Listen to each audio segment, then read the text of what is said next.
In this video, I'm going to show you exactly how to erase objects in Inkscape, including how to remove entire objects, erase only parts of shapes, and even clean up the vector paths afterward so your design stays smooth and professional. If you work with vector graphics in Inkscape, knowing how to erase properly can save you a lot of time when editing illustrations, logos, icons, or any kind of vector artwork. By the end of this tutorial, you'll understand the eraser tool, the different erase modes, and a manual method that gives you even more control. And if this video helps you out, make sure to hit the like button and subscribe to the channel for more simple Inkscape tutorials just like this. Alright, let's get started. First, open your project in Inkscape and select the object you want to erase from. You can do this using the Select tool and simply clicking on the object in your canvas. If you plan to erase only specific parts of a shape, there's an important step you should do first. Make sure the object is converted into a path. To do this, go to the top menu and click Path, then choose Object to Path. You can also use the shortcut Ctrl+Shift+C. Converting the object to a path allows Inkscape to modify the vector nodes directly, which is necessary for partial erasing. Now, let's use the eraser tool.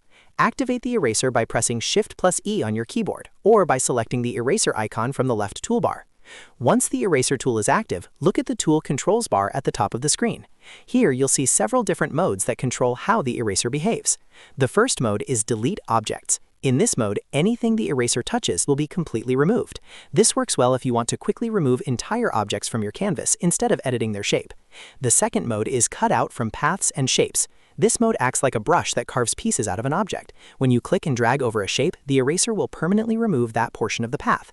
This is useful when you want to sculpt or trim parts of a vector shape.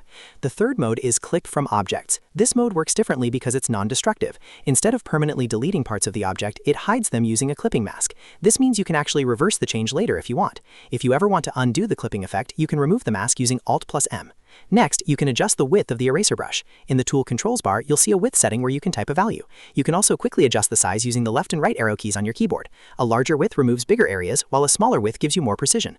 Once everything is set, simply click and drag over the areas of the object that you want to erase. As you move the cursor, the eraser will remove the portions of the shape based on the mode you selected earlier. There's also a useful behavior to keep in mind. If you already have an object selected when you switch to the eraser tool, the eraser will only affect that selected object. It will ignore everything else on the canvas. This is very helpful when you're working with complex designs and want to avoid accidentally editing other elements. Now let's look at another method that gives you even more precise control. This is the manual erasing method using the Node tool. Select your object and then switch to the Node tool by pressing the N key on your keyboard. You'll now see all the nodes that define the shape of your vector path. Click and drag a selection box around the nodes in the area you want to remove. Once those nodes are selected, simply press Delete or Backspace on your keyboard. The selected nodes and their path segments will be removed, effectively erasing that portion of the shape. This technique is especially useful when you want very clean edits without adding extra nodes. Speaking of nodes, there's one more important tip you should know. When you use the eraser tool in cutout mode, it can create a large number of nodes along the edge of the path. Over time, this can make your vector shapes heavier and harder to edit. To clean this up, go to the top menu, click Path, and choose Simplify, or use the shortcut Ctrl+L. This will reduce unnecessary nodes and smooth out the edges of your shape.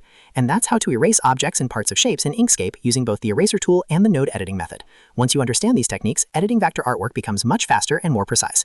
If this tutorial helped you, make sure to hit the like button and subscribe for more Inkscape tutorials, design tips, and quick creative workflows. Thanks for watching, and I'll see you in the next video.